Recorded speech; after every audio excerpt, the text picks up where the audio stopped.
আমি তাকে প্রায় প্রপোজ করে দিয়েছি, কিন্তু প্রপোজটা করা সম্ভব হয়নি। এই যে কথাটা বললাম, এই কথার ক্ষেত্রে কিন্তু আমরা এই স্ট্রাকচারকে ফলো করতে পারবো। ঠিক আছে, আজকে আমরা ইংরেজির একটা খুবই ইন্টারেস্টিং একটা স্ট্রাকচার নিয়ে আলোচনা করব, যে স্ট্রাকচার দিয়ে আমরা অসংখ্য সেন্টেন্স তৈরি করতে পারবো। আর যে কথাগুলো আমরা প্রায় বলে থাকি, অনেক কাজ আছে যেগুলো আমরা শুরু করেও শুরু করি নাই, এমনটা বোঝানোর ক্ষেত্রে আমরা একটা ইংরেজি ফ্রেজকে ব্যবহার করব। যেমন আমি বললাম, যখন আমি প্রায় চলে যাচ্ছিলাম তিনি আমাকে ডাকলেন। এখন দেখুন, আমি কিন্তু এখনো চলে যাইনি, মানে যাওয়ার প্রস্তুতি নিচ্ছিলাম। তো কোনো কাজ প্রায় হতে যাচ্ছিল কিন্তু হয় নাই, এমনটা বোঝানোর ক্ষেত্রে আমরা এই স্ট্রাকচারগুলোকে ফলো করব। এক্ষেত্রে প্রেজেন্ট টেন্সে আমরা এম, ইজ, আর এই বিভাগগুলোকে ব্যবহার করব। তারপরে আমরা অ্যাবাউট টু, অ্যাবাউট টুকে ব্যবহার করব। তারপরে যে কাজটা করার কথা ছিল সেই কাজটা এখানে বসে যাবে। ঠিক আছে, আর ফার্স্ট টেন্স মানে অতীতকালে যদি আমরা প্রকাশ করি, সেক্ষেত্রে আমরা বিভাগ ওয়াজ, ওয়ারকে ব্যবহার করব। তারপরে অ্যাবাউট টু ব্যবহার করব। তারপরে ভার্বের প্রেজেন্ট ফর্ম ব্যবহার করতে হবে। ঠিক আছে, এবার আমি বললাম যে আমি যখন প্রায় চলে যাচ্ছিলাম তিনি আমাকে ডাকলেন। যেহেতু এটা ফার্স্ট টেন্স, সেক্ষেত্রে আমরা এগুলোকে ব্যবহার করব। যেহেতু আই সিঙ্গুলার, সেজন্য আই এর ক্ষেত্রে আমরা ওয়াজকে ব্যবহার করব।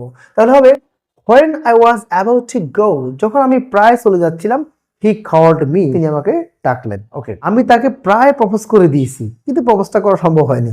এই যে কথাটা বললাম, এই কথার ক্ষেত্রে কিন্তু আমরা এই স্ট্রাকচারকে ফলো করতে পারবো। ঠিক আছে, তাহলে I am about to propose her, I am about to propose her, এই কথাটা আমি এভাবে বুঝাবো। ঠিক আছে, আমি যদি এবার এভাবে বলি, যখন ট্রেন প্রায় ছেড়ে দিচ্ছিল আমরা স্টেশনে গিয়ে পৌঁছলাম, মানে ট্রেন এখনো ছাড়েনি, প্রায় ছাড়া অবস্থায় আছে, তখন আমরা স্টেশনে গিয়ে পৌঁছলাম।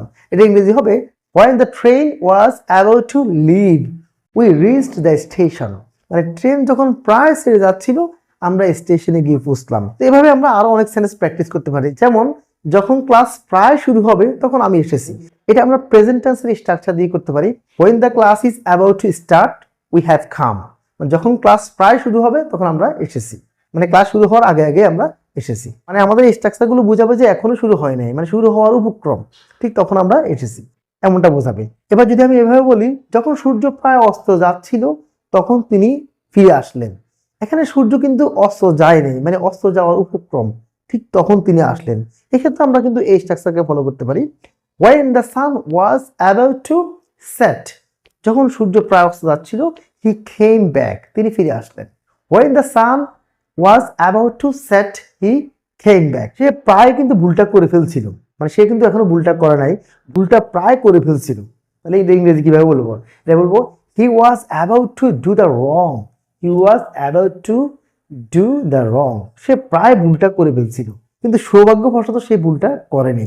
এবং ক্ষেত্রে আমরা এভাবেই বলতে পারি যে he was about to do the wrong, সে ভুলটা প্রায় করে ফেলছিল, সে প্রায় বিপদে পড়ার উপক্রম ছিল, কিন্তু সৌভাগ্যবশত সে বেঁচে গেল, মানে সে বিপদে পড়ার উপক্রম ছিল, মানে সেই বিপদে এখনো পড়ে নাই, পড়ার সম্ভাবনা ছিল, কিন্তু সৌভাগ্যবশত সে বেঁচে গিয়েছে।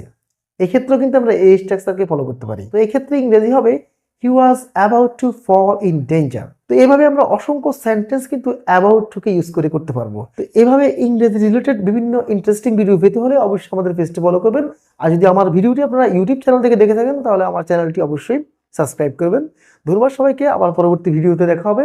আসসালামু আলাইকুম ওয়া রাহমাতুল্লাহ।